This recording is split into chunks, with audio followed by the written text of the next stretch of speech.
وَلَقَدْ يَسَّرْنَا الْقُرْآنَ لِلذِّكْرِ فَهَلْ مِن مُّدَّكِرٍ۔ اور ہم نے قرآن کو سمجھنے کے لیے آسان کر دیا، تو کوئی ہے جو سوچے سمجھے۔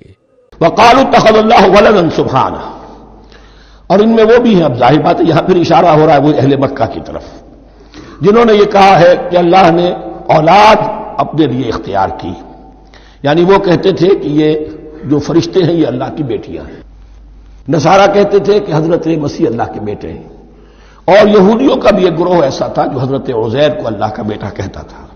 بل لہ ما فی السماوات والارض، نہیں، آسمانوں اور زمین میں جو کچھ ہے اسی کی ملکیت ہے، سب مخلوق ہے، مملوک ہے، خالق اور مالک صرف وہ ہے۔ کل لہ قانتون، اور سب کے سب اس کے فرما بردار ہیں، بڑے سے بڑا رسول، بڑے سے بڑا ولی، بڑے سے بڑا فرشتہ، بڑے سے بڑے اجرام سماویہ، سب کل لہ قانتون۔ بدیع السماوات والارض، وہ آسمانوں اور زمین کو پیدا کرنے والا ہے بغیر کسی شے کے۔ یہ ابداع اور خلق، ان میں فرق ہے۔ ابداع، بلکہ شاہ ولی اللہ دہلوی نے حجت اللہ البالغہ کا جو پہلا چیپٹر ہے اس کو یہی 3 عنوان دیے ہیں۔ اللہ تعالیٰ کے افعال بنیادی طور پر 3 ہیں: ابداع، خلق، تدبیر۔ ابداع ہے جسے انگریزی میں کہتے ہیں کریشن ایکس نہیلو، عدم محض سے کچھ بنا دیا، کچھ نہیں تھا اور بنا دیا، کن فیکون، یہ ابداع ہے۔ خلق ہے اب ایک چیز سے دوسری چیز بنانا، گارے سے انسان بنایا، یہ تخلیق ہے، آگ سے جن بنایا، یہ تخلیق ہے، نور سے فرشتے بنایا، یہ تخلیق ہے۔ تو ابداع، بدیع وہ ہے کہ جس نے نئی چیز، اسی لیے بدعت ہمارے ہاں کہلاتی ہے وہ شے جو دین میں نہیں تھی اور خواہ لا کے شامل کر دی گئی، جس کی کوئی جڑ بنیاد دین میں نہیں ہے، وہ بدعت ہے۔ اس سے یہ لفظ بدیع السماوات والارض، وَإِذَا قَضَىٰ أَمْرًا فَإِنَّمَا يَقُولُ لَهُ كُن فَيَكُونُ، اس کی شان تو یہ ہے کہ جب وہ کسی معاملے کا فیصلہ کر لیتا ہے تو بس کہتا ہے کہ ہو جا، اور وہ ہو جاتی ہے۔ وَقَالَ الَّذِينَ لَا يَعْلَمُونَ لَوْلَا يُكَلِّمُنَا اللَّهُ وَتَأْتِينَا آیَةٌ، اور کہا ان لوگوں نے جو علم نہیں رکھتے، یہاں پھر وہی مشرکین مکہ کی طرف روح سخن ہے، کیوں نہیں بات کرتا ہم سے اللہ، اور کیوں نہیں کوئی لے آتا ہمارے پاس کوئی نشانی۔ یہ میں عرض کر چکا ہوں، یہ مضمون جو ہے کہ ان کا مطالبہ تھا بہت شدت کے ساتھ کہ کوئی معجزے ویسے ہی دکھاؤ جیسے تم کہتے ہو کہ عیسیٰ نے دکھائے تھے، موسیٰ نے دکھائے تھے، تو ہمارے یہ مطالبے پورے کر دو، ہم مان لیں گے۔ یہ ذکر آئے گا سورہ انعام میں اور پھر سورہ بنی اسرائیل میں۔ کذالک قال الذین من قبلہم مثل قولہم، اسی طرح کی باتیں جو لوگ ان سے پہلے آئے تھے وہ بھی کہتے رہے۔ تشابہت قلوبہم، ان کے دل ایک دوسرے سے مشابہ ہو گئے ہیں۔ قد بینا الآیات لقوم یوقنون، اور ہم نے تو اپنی آیات کو واضح کر دیا ہے ان لوگوں کے لیے جو یقین کرنا چاہیں۔ انا ارسلناک بالحق بشیرا ونذیرا، اے نبی ہم نے آپ کو بھیجا ہے حق کے ساتھ بشیر اور نذیر بنا کر۔ بنیادی حیثیت آپ کی یہ ہے کہ آپ اہل حق کو بشارت دیں، فراح و ریحان و جنت نعیم، فسلام لک من اصحاب الیمین، یہ بشارت دیجیے۔ اور جو غلط راستے پر جائیں، کفر کریں، منافقت میں مبتلا ہوں، ملحد ہوں اور بدعملی کریں، ان کو آپ خبردار کر دیجئے کہ جہنم ان کے لیے تیار کر دی گئی ہے۔ آپ کا کام دعوت ہے، ابلاغ ہے، تبلیغ ہے، نصیحت ہے۔ ولا تسأل عن اصحاب الجحیم، آپ سے سوال نہیں کیا جائے گا جہنمیوں کے بارے میں کہ محمد یہ کیوں جہنم میں پہنچ گئے، ہم نے تمہیں بھیجا تھا، تمہارے ہوتے ہوئے یہ جہنمی کیوں ہو گئے، نہیں، یہ آپ کی ذمہ داری نہیں ہے۔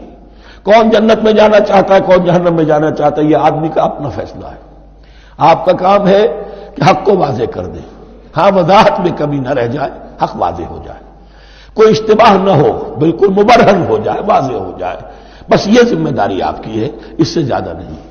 یہ مسئولیت جو ہوتی ہے، انسان اگر اپنی اصل مسئولیت سے زیادہ ذمہ داری اپنے سر پر ڈال لے تو اس سے بھی بہت بڑی بڑی گمراہیاں پیدا ہوتی ہیں، اور اس کا جو تذکرہ ہو رہا ہے بڑی گمراہی تو معاذ اللہ وہ تو ہمارے حوالے سے ہوتی ہے۔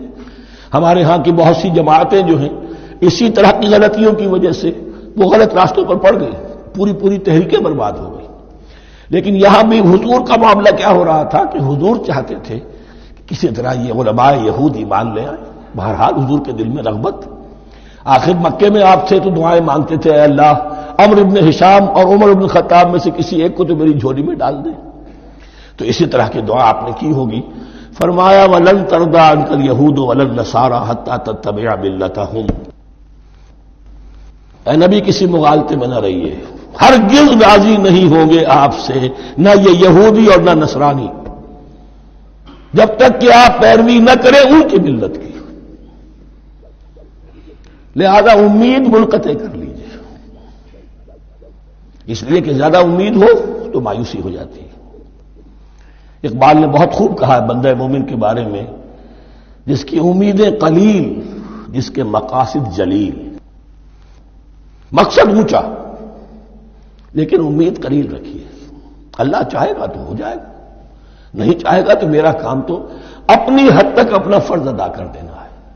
اس سے زیادہ کی جو ہے خواہش اپنے دل میں پالیں گے, کسی اجلت پسندی میں گرفتار ہو جائیں گے, کہیں دائیں بائیں ہک اور کرک کے ذریعے سے کہیں پہنچنے کی کوشش کریں گے اور اپنے آپ کو بھی برباد کر دیں گے. لن ترضى عنك اليهود ولا النصارى حتى تتبع ملتهم قل ان هدى الله هو الهدى. کہہ دیجئے دیکھو ہدایت تو ہے اللہ کی ہدایت. وَلَئِنِ اتَّبَعْتَ أَهْوَاءَهُمْ, اور نبی آپ بھی کان کھول کر سن لیں, اگر آپ نے ان کی خواہشات کی پیروی کی, یہاں ہم جوڑ دیں گے الفاظ بالفرض, بالفرض بفرض محال. اگر آپ نے ان کی خواہشات کی پیروی کی کہ کچھ چلو لے دو کر معاملہ کر لو, کچھ ان کی بات مانو, کچھ اپنی بات منوا لو. یہ مکے میں بھی قریش کی طرف سے بھی آیا تھا کہ کچھ اپنی بات منوا لیجئے, کچھ ہماری بات کمپرومائز کیجئے. اب ظاہر بات ہے کہ یہاں اب یہود کے ساتھ یہی معاملہ ہے. وَلَئِنِ اتَّبَعْتَ أَهْوَاءَهُمْ بَعْدَ الَّذِي جَاءَكَ مِنَ الْعِلْمِ مَا لَكَ مِنَ اللَّهِ مِنْ وَلِيٍّ وَلَا نَصِيرٍ. اور اگر بفرض محال آپ نے پیروی کی ان کی خواہشات کی, اس کے بعد کہ آپ کے پاس علم آ چکا, تو نہیں ہوگا کوئی بھی اللہ کے مقابلے میں آپ کے لیے کوئی مددگار یا حمایتی. معاذ اللہ معاذ اللہ. حق کی تلوار بڑی ننگی ہے. اور یہاں اللہ کا عدل یہ فرد سے فرد تک بدلتا نہیں ہے, نہ امت سے امت کی طرف بدلے گا. قوم اور کسی اور قوم سے ایک معاملہ, کسی دوسری قوم سے کوئی اور معاملہ نہیں. اللہ کے اصول ہیں, اللہ کے قوانین ہیں, اس کی فطرت ہے, فطرت اللہ التی فطر الناس علیہا. پھر یہ کہ اس کی سنت ہے, لن تجد لسنت اللہ تحویلا ولن تجد لسنت اللہ تبدیلا. الذین آتیناہم الکتاب یتلونہ حق تلاوتہ. وہ لوگ کہ جنہیں ہم کتاب دیتے ہیں وہ اس کی تلاوت کرتے ہیں جیسا کہ اس کی تلاوت کا حق ہے. اس پر میں نے اپنے کتابچے میں بحث کی ہے, تلاوت کا اصل حق کیا ہے. مسلمانوں پر قرآن مجید کے حقوق نامی کتابچہ, اب یہاں پہ تفصیل سے بیان کرنے کا وقت نہیں ہے, لیکن ایک بات جان لیجیے کہ تلاوت کا لفظ جو قرآن کے لیے قرآن نے اختیار کیا یہ بڑا ذو معنیین ہے. تلا یتلو ہم اسے بھی کہتے ہیں پڑھنا, اور تلا یتلو کسی کے پیچھے پیچھے چلنے کو کہتے ہیں. والشمس وضحاها والقمر اذا تلاها, سورج کے بعد پیچھے آتا ہے چاند. تو یتلو کے معنی کیا ہے؟ when you are reading the book you are following the text. بعض لوگوں کو دیکھا ہوگا انگلی ان کی چلتی ہے ساتھ ساتھ, وہ بیچارے جو زیادہ ماہر نہیں ہیں تو تاکہ نگاہ ادھر سے ادھر نہ ہو جائے, ایک سطح سے دوسری سطح پر نہ پہنچ جائے, انگلی بھی ساتھ ساتھ پھیرتے. تو فالوئنگ دی ٹیکسٹ. لیکن اس تلاوت کا اصل حق کیا ہوگا؟ جب آپ اس کتاب کو فالو کریں, اسے اپنا امام بنائیں, اس کے پیچھے چلیں, اس کا اتباع کریں, اس کی پیروی کریں, جس کی کہ دعا ہم کرتے ہیں وَاجْعَلْهُ لَنَا إِمَامًا وَنُورًا وَهُدًى وَرَحْمَةً. تو اللہ تو بنائے گا ہمارا امام اس کو اسی وقت جب کہ ہم فیصلہ کر لیں کہ ہم اس کتاب کے پیچھے چلیں گے. الذین آتیناہم الکتاب یتلونہ حق تلاوتہ اولئک یؤمنون بہ. جو اللہ کی کتاب کی تلاوت کا حق ادا کریں اور اس کی پیروی بھی کریں, وہی ہیں جو اس پر ایمان رکھتے ہیں. جو نہ تلاوت کا حق رکھتے ہوں ادا کریں, نہ پیروی کریں, وہ دعویٰ کریں کہ ہمارا ایمان ہے تورات پر اور کتاب پر, تو یہ دعویٰ جو ہے جھوٹا دعویٰ ہے. میں وہ حدیث آپ کو سنا چکا ہوں, ما آمن بالقرآن من استحل محارمہ. جس شخص نے قرآن کی کسی حرام کردہ شے کو اپنے لیے حلال کر لیا اس کا قرآن پر کوئی ایمان نہیں. وَمَن يَكْفُرْ بِهِ فَأُولَٰئِكَ هُمُ الْخَاسِرُونَ، اور جو اس کا کفر کرے گا تو وہی لوگ ہیں خسارے میں رہنے والے.